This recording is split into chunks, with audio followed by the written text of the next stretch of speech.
अस्सलाम वालेकुम नाजरीन, प्रोग्राम जमहूरी आवाज के साथ मैं हूं आपका मेजबान गाजी शाही। और आज हमारे साथ मौजूद एक ऐसी शख्सियत हैं जिन्होंने न सिर्फ पाकिस्तानी सियासत, अकलीती हकूक और कौमी खिदमत के हर मैदान अपनी काबिलियत और विजन के साथ अपना नुमाया मुकाम हासिल किया। जी तो नाजरीन, हम बात कर रहे हैं डॉक्टर उमेश कुमार साहब की। डॉक्टर साहब रुकने कौमी असम्बली होने के साथ साथ चेयरमैन कायमा कमेटी बराए शुमारियात भी रह चुके हैं। तो अपने प्रोग्राम का बाकायदा आगाज करते हैं। अस्सलाम वालेकुम सर, सबसे पहले अपने सियासी सफर के बारे में बताइएगा। ये सफर कैसे और कहां से शुरू हुआ? देखिए, मैं एक डॉक्टरी से मेरा लिंक है, पेशा मेरा डॉक्टरी है। मैंने 95 में ग्रेजुएट हुआ Jinnah hospital SMC Sindh medical college से। मेरी पूरी फैमिली, भाई बाप सारे डॉक्टर थे। मगर 99 से लेके 2002 तक, बल्कि 95 से 99 तक मेरी फिलंथ्रोपी एक्टिविटी बाबा की वजह से मेरी बहुत चलती थी। 99 में मुशर्रफ साहब की टीम का मैं हिस्सा बना और 2002 में भी उनका साथ रहा 2007 तक।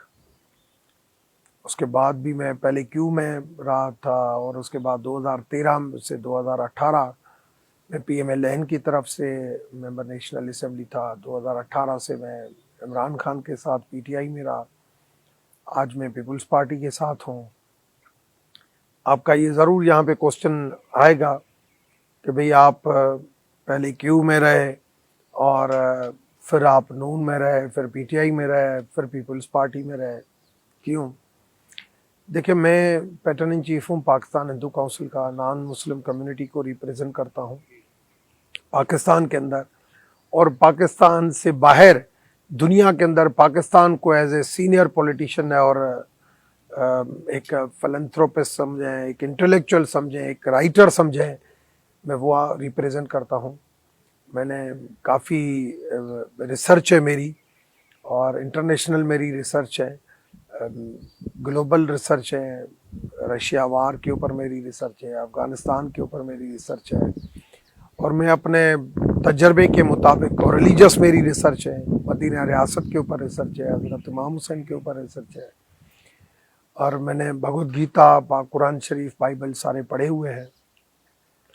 तो इल्मी भी काफ़ी चीज़ें अपने जहन में रखता हूँ, मगर साथ में मेरा जो एक्सपीरियंस है वो मुझे तजर्बा बताता है कि आज से ये चीज़ें इस डायरेक्शन में जाने वाली है। और वो कुछ तो 2-3-4 मेरे एस्ट्रोलॉजिस्ट हैं जिनसे भी मैं मुआवरत लेता हूँ, मगर खुद भी अपने तजर्बे से समझता हूँ तो उस तरीके से आगे चलता हूँ।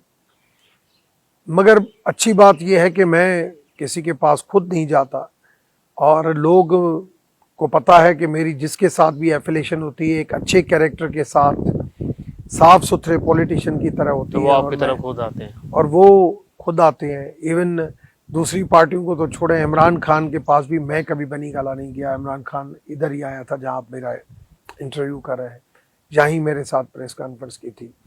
और मैंने खान के साथ भी जब ज्वाइन कर रहा था तो मुझे कहा कि, मैंने उनको कहा कि मैं रुमाल नहीं पहनूंगा, मैं आपके साथ एफिलेटेड रहूंगा। और मैंने पार्टी रुमाल जो वो पहनाते हैं जी, मैं 5 साल में कभी वो उनका रुमाल नहीं पहना, एफिलेटेड रहा।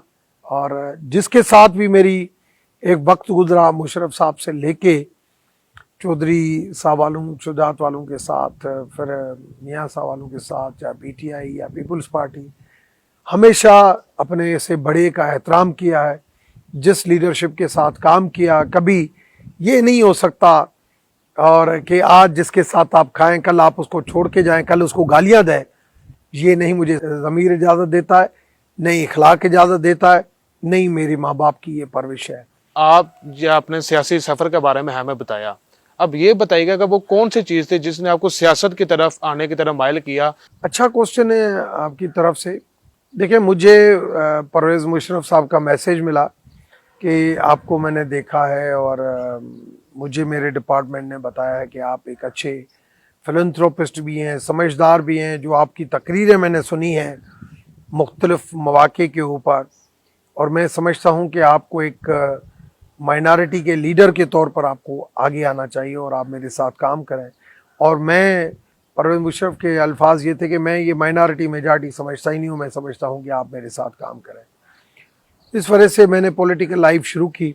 जैसे शुरू की तो मैंने देखा कि मुझे किसी ऑर्गेनाइजेशन बनाना चाहिए, क्योंकि पॉलिटिकल सिस्टम जो है नॉन मुस्लिम कम्युनिटी के वो प्रॉब्लम रिजॉल्व की तरफ गामजन कम है, जिसकी वजह से मैंने पाकिस्तान हिंदू काउंसिल बनाई और 2005 से मैं पैटर्न इन चीफ हूँ पाकिस्तान हिंदू काउंसिल का, और आज तक जो है वो उसका मैं पैटर्न इन चीफ हूँ। और इसी तरीके से मेरी पॉलिटिकल लाइफ शुरू हुई और आगे आगे मुझे चांस मिलता गया। जो भी हुकूमत आने वाली होती थी वो कहती थी कि आप हमारे साथ आएं और हमारे साथ मिलके करें तो हम कौम की खिदमत करें। तो मैं कौम की खिदमत की वजह से मैं उन पार्टियों के साथ एफिलेटेड होता था और काम मिलके शुरू कर देता था। सर आप एक अकलियती नशिस्त से मुंतखब हुए। सर इस अकलियती नशिस्त से अपना जो तजर्बा शेयर कीजिएगा, इलेक्शन में जीतना और इधर तक पहुंचना, ऐवान तक पहुंचना, ये तजर्बा कैसा रहा आपका?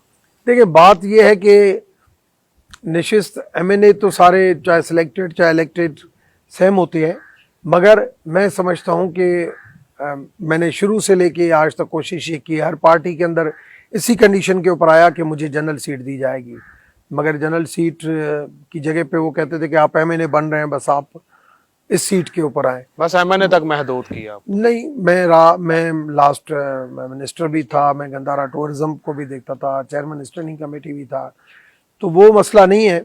मैं आज भी काफ़ी टूरिज्म के ऊपर काम कर रहा हूँ और वो मसला नहीं है, स्टेटस तो है, मगर मेन मसला ये है कि जब इलेक्शन के प्रोसेस से आदमी आता है तो लोड बनता है, आदमी के ऊपर वजन बनता है, रेस्पॉन्सिबिलिटी बनती है कि आवाम की रेस्पॉन्सिबिलिटी।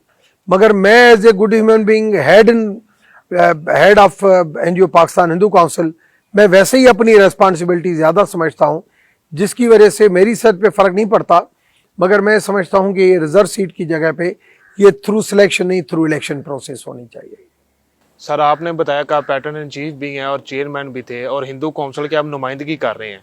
सर जी, अकलियतों के लिए आपने अब तक क्या ऐसा काम किया कि अकलियतों के जो लोग हैं वो समझते हो कि आप हमारे नुमाइंदे हुए, जो ऐवान बाला तक गए और हमारी आवाज़ आप तक पहुंची और इसके ऊपर अमल भी हुआ? या कौन सा ऐसा मसला, उनका मेजर मसलों में से कौन सा ऐसा मेजर मसला अभी तक हल कर चुके हैं? देखिए, अकलियत को तो अकलियत कहना नहीं चाहिए, नॉन मुस्लिम सिटीजन कहना चाहिए, जो कॉन्स्टिट्यूशन कहता है। मेन चीज़ ये है कि सारे मसले ही मैंने हल किए, माजी में कभी कोई मसला हल नहीं हुआ है, क्योंकि 19 जून 2014 की जो जजमेंट है सुप्रीम कोर्ट की, वही मेरे आर्ग्यूमेंट्स के ऊपर आई है। उसकी इम्प्लीमेंटेशन हो, 5% कोटा हो, स्पेशल फोर्स हो, और national action plan 20 point agenda में माइनॉरिटी प्लेसेस की रजिस्ट्रेशन हो, हर चीज़ का जो काम है, हिंदू मैरिज एक्ट हो, ये सारी चीज़ें मेरी कामयाबी हैं और मेरी काविश से हुई है। और मगर मैं क्रेडिट से ज़्यादा आज तक कितनी डेवलपमेंट कराई, आज तक मेरी तख्ती आप कहीं नहीं देखोगे। मैं कहता हूँ कि अल्लाह का अवामी नुमाइंदे ज़्यादा बेहतर मैं है। नाम के पीछे नहीं, जिसको मुझे पसंद कराना है उसको मैं अल्लाह को पसंद करा रहा हूँ अपने आप को। पार्लियामेंट में जो अकलीती रहनुमा आते हैं, अकलीती अरकान नुमाइंदगी के लिए आते हैं अपने हलके की अकलियतों की, सर वो जो मसाइल हल करते हैं, एक आवाज़ बनते हैं अकलियतों की, अकलियत समझती है कि हमारी ये आवाज़ बने हैं। सर क्या उनके लिए आपको इक़दामात कर चुके हैं, जो एक अलहदा कौंसल बनी हो या अलहदा कोई इस तरह की अकलियती रहनुमा पार्टी बनी हो, जो सारे रहनुमा मिलके अकलियतों की एक आवाज़ बने हो पार्लियामेंट में? देखिए, जितने भी पार्टी के नुमाइंदे हैं पार्लियामेंट के अंदर, वो सारी अपनी अपनी अपनी पॉलिटिकल पार्टी को रिप्रेजेंट करते हैं, तो वो कभी भी ज्वाइंट एफर्ट्स में दाखिल नहीं होते कि हम, क्योंकि हर पार्टी का अपना एक मंशूर होता है, एजेंडा होता है। मगर जब नॉन मुस्लिम कम्युनिटी का कोई आवाज़ बनना होता है तो सारे बन जाते हैं। सर जैसा कि आपने बताया कि पार्टी बैठती है, एजेंडा रिजॉल्व किया जाता है, कोशिश की जाती है। सर पार्लियामेंट में बैठ क्या काम करते हैं जो आपकी अवाम है, अकलियती अवाम जो आपकी जिसके नुमाइंदे हैं, सर वो नहीं आपसे इतराज़ करते कि पार्लियामेंट में गए और आप हमारे मसाइल का हल नहीं कर पाए? मेरे से तो खैर गिला कोई नहीं करता, दूसरों से सबको पता है कि मैं किस किस्म का, दूसरों को फर्क नहीं पड़ता। अगर किसी की कोई गिला ये होती है तो कहते हैं हमें पार्टी लेके आई है, हमें अवाम नहीं लेके आई है, तो उनके ऊपर प्रेशर तब बनता है कि अगर वो थ्रू सिलेक्शन की जगह पे थ्रू इलेक्शन का प्रोसेस शुरू हो जाए। सर आप चेयरमैन बराए कायमा कमेटी शुमारियात भी रह चुके हैं। सर शुमारियात के निज़ाम को बेहतर बनाने के लिए कौन से इकदाम किए जा चुके हैं या अभी आ रहे हैं इकदाम जो बेहतर कर सके? काफ़ी बेहतर हुआ सिस्टम और काफ़ी बेहतर हुआ। अब ये नहीं कहता कि 100% हो गया, मगर काफ़ी, आप देखें कि आम भी और नॉन मुस्लिम कम्युनिटी भी रजिस्टर्ड बहुत हुई है। ठीक है सर, आपने मर्दमशुमारी जो की जाती है अकलीती जो अवाम है हमारी, उसके लिए क्या बेनिफिट्स दिए गए हैं मर्दमशुमारी में, या उसके लिए क्या नहीं, तजावीज़ मैंने दी उनको गई हैं? कायल किया कि भाई आप अपनी मर्दमशुमारी जब तक नहीं कराएंगे तब तक आपकी डेटा नहीं आएगी। तो मेरे ख्याल में काफ़ी हद तक ये बेहतरी चीज़ें हो कवर हो चुकी है। चुकी है। सर आप हमें ये बताइएगा कि आप एक अकलीती रहनुमा हैं और पार्लियामेंट में अकलीतों की एक आवाज़ हैं। सर उनको दरपेश अकलीतों को दरपेश मसाइल क्या हैं आजकल, और उन पर काम किस तरह जारी है? देखें, मसाइल कन्वर्जन इशू है, हिंदू मैरिज एक्ट के ऊपर इम्प्लीमेंटेशन इशू है, वर्शिप प्लेसेस की प्रोटेक्शन इशू है, करिकुलम बहुत बड़ा इशू है कि हेट मटेरियल निकाला जाए और मोहब्बत वाला और हमारे जो नॉन मुस्लिम हीरोज़ हैं उसको हाईलाइट किया जाए। ये सारी चीज़ें जो है ना जजमेंट में आ चुकी हैं कि आप जब तक करिकुलम रिवाइज नहीं करेंगे, हीरोज़ को नहीं मानेंगे, तब तक आपका मोहब्बत वाला माहौल नहीं बनेगा। सर अकलीतों के फलाह बहबूद के लिए आपने आइंदा कमीशन क्या रखा हुआ? मैं समझता हूँ टाइमली जो भी काम आते हैं वो सारे मेंबरान की रिस्पॉन्सिबिलिटी है और सारी चीज़ें जो है वो चलती रहती हैं बेहतर तरीके से। सर अकलीतों की जो वर्शिप स्पेसीज हैं उनके लिए एक बड़ा माहौल मसला होता है कि जो वो कहते हैं कि दूसरी जो आबादी है मुस्लिम कम्युनिटी या दूसरी जो है उनकी ये आबादी है, उनकी प्लेसेस ज़्यादा हैं। तो सर हर इलाके में एक या कुछ जगह ऐसी होती है जहाँ उनको दी जाती है कि आप इधर आके अपनी इबादत करें और सारे। सर उनके लिए आपका कोई इकदाम किया गया कि उनकी प्लेसेस को, उनकी जगह को बढ़ाने के लिए? जहाँ जहाँ नॉन मुस्लिम कम्युनिटी है वहाँ पे पहले ही प्लेसेस अवेलेबल है। आज की पोजीशन ये है कि हमारे पास जहाँ पे कम्युनिटी नहीं है वहाँ पे वर्शिप प्लेसेस बंद पड़ी हुई है, जो भी नहीं होनी चाहिए। कम्युनिटी नहीं है। इवेक्यू ट्रस्ट प्रॉपर्टी बोर्ड जो है वो उसके पास 1288 मंदिर 1288 और 530 जो है वो गुरुद्वारे रजिस्टर्ड है। उनमें से सिर्फ 31 फंक्शनल है, बाकी सारे बंद पड़े हुए हैं। वो कहते हैं कम्युनिटी नहीं है, जो इसका गलत जवाब है। मैं समझता हूं कि वर्शिप प्लेसेस की कोई कमी नहीं है। वर्शिप प्लेसेस जो हैं उनको एक्टिवली जो है एक्टिव करना चाहिए।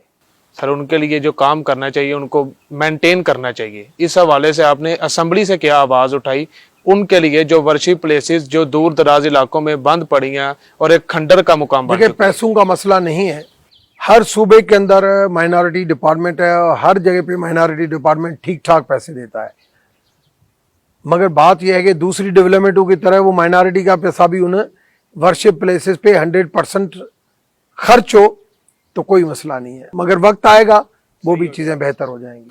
सर नौजवान जो है खास तौर पर अकलियतों से जिनका ताल्लुक है उनको आपको एक रोल मॉडल देखते हैं असेंबली में, जब आप तकरीर करते हैं, जब आप बैठते हैं तो उनको एक स्पेस मिलती है कि उनकी कम्युनिटी से असेंबली तक मेंबरान पहुंचे हैं और लोग मेंबर बने और वजीर भी बने हैं। सर उनको आप क्या पैगाम देना चाहते हैं?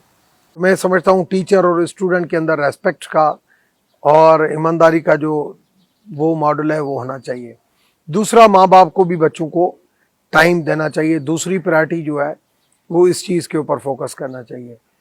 तीसरा ये कि जो भी बच्चा है वो कम से कम अपना किसी को रोल मॉडल समझे कि ये मेरा रोल मॉडल है, ये मेरे लिए जो है वो रेड लाइन है, मुझे इस तरीके से जाना है। और उसमें काफ़ी लोग मुझे फॉलो करते हैं ज़्यादातर, और मैं समझता हूँ कि ये लोगों को जो है वो थोड़ी जल्दी जितनी आंखों खुलेंगे तो ज़्यादा बेहतर हो जाएगा। सर जो इंटरनेशनल कम्युनिटी है उनको आप क्या पैगाम देना चाहते हैं कि आप एक पाकिस्तान में उनकी रहनुमाई कर रहे हैं और उनके एज अ लीडर हैं पाकिस्तान में, उनको आप क्या पैगाम देना चाह रहे हैं जो इंटरनेशनल कम्युनिटी है आपकी? देखिए, इंटरनेशनल कम्युनिटी को तो मैं ये मैसेज देना चाहता हूँ कि जितना इंटरनेशनल मीडिया के अंदर, सोशल मीडिया, प्रिंट मीडिया के अंदर जितना हाईलाइट किया जाता है कि पाकिस्तान के अंदर नॉन मुस्लिम कम्युनिटी बस तबाहकुन सूरत हाल में, वो बिल्कुल नहीं है। नॉन मुस्लिम मुझे आप देखें, मैं इस्लामाबाद, कराची, हर जगह घर गाड़ियाँ सब कुछ है, कारोबार है। तहफ़्फ़ुज़ और आज भी हमारे जो टॉप 10 जो एक्सपोर्टर हैं उसके अंदर 2-3 जो है वो हिंदू कम्युनिटी के आते हैं। प्रॉब्लम्स ज़रूर हैं, मगर आपको एक केस माइनॉरिटी का नज़र आता है, 9 केस जो है वो मेजॉरिटी के नज़र नहीं आते हैं। तो कम से कम अपने मुल्क, धरती, हमारे रिलेशन में, हमारे रिलीजन में धरती को माँ का दर्जा दिया गया है। एक जन्म देने वाली माँ, दूसरी रिज्क देने वाली माँ। तो जितना आप अपनी धरती का एहतराम करेंगे, जितना धरती के खिलाफ बात नहीं करेंगे, उतनी मालिक की उसके ऊपर परविश होगी, उतनी मालिक की उसके ऊपर रहमत होगी और वो सही रास्ते के ऊपर चलेगा। और जो गंदी नज़र से देखने वाला बंदा होगा वो भी उसे फिर दूर भागेगा। तो कम से कम अपने मुल्क की खातिर जल्दी बहकावे में नहीं आए, जल्दी बातों में नहीं आए, पहले वेरीफाई करें, उसके बाद उन चीज़ों को ज़्यादा स्प्रेड करें। ये जो बिजनेस कम्युनिटी है, अकलियतों के बिजनेस कम्युनिटी, जो लोग इधर बिजनेस कर रहे हैं, उनको आप ऐवान से क्या पैगाम देना चाह रहे हैं? उनको मोटिवेट किस तरह आप कर रहे हैं? मैं समझता हूँ बिजनेस कम्युनिटी जितनी भी है पहले ही मोटिवेटेड है, पहले ही बहुत ज़्यादा बिजनेस कर रही है। कोई बिजनेस कम्युनिटी का बंदा यहाँ से माइग्रेट नहीं हो रहा है। माइग्रेट अगर हो रहे हैं तो किसी ने फेस किया होगा। उसमें अगर आप रेशियो देखोगे कि अगर 5% पॉपुलेशन नॉन मुस्लिम कम्युनिटी के 95% मेजॉरिटी की है तो वही रेशियो होगा, उस रेशियो से आप ऊपर नहीं देखोगे। सर, आखिरी सवाल यह कि आप जो है बिजनेस कम्युनिटी और जो अकलियतों में सारे लोग शामिल हैं, और दूसरी जो मुस्लिम्स कम्युनिटी, जो इस माशरे, ये माशरा एक है, इसमें कहा गया, हमारे आइन में भी है, अकलियतों को मुकम्मल तहफ़्फ़ुज़ है, उन सब को एक कैसा पैगाम देना चाह रहे हैं, मोटिवेशन जिसमें आए और वो समझें कि ये जो आवाज़ है ऐवान से आई है और ये एक मजबूत आवाज़ है?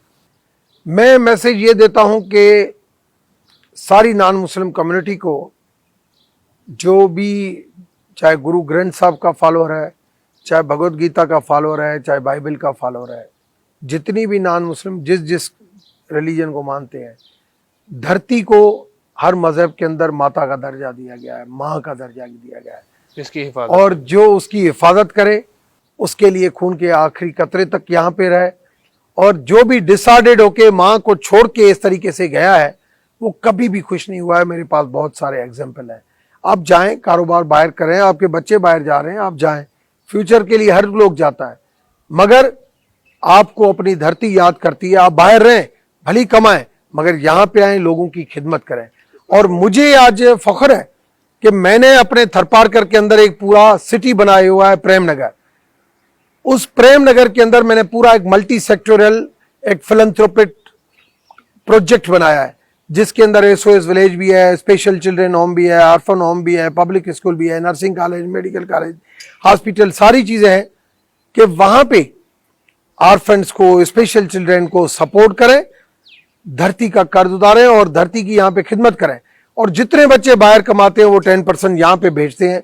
कम से कम ये धरती जिसने यहाँ पे पहुंचाया, हमें इज्जत दी, शान दी, ये जिस्म दिया, ये ताकत दी, ये दिमाग दिया, ये जो ऑर्गेनिक फूड दिया, जिसकी वजह से आज हमारा दिमाग काम करता है, तो कम से कम उसको हक लाल करके जो है वो हमें आगे बढ़ना चाहिए।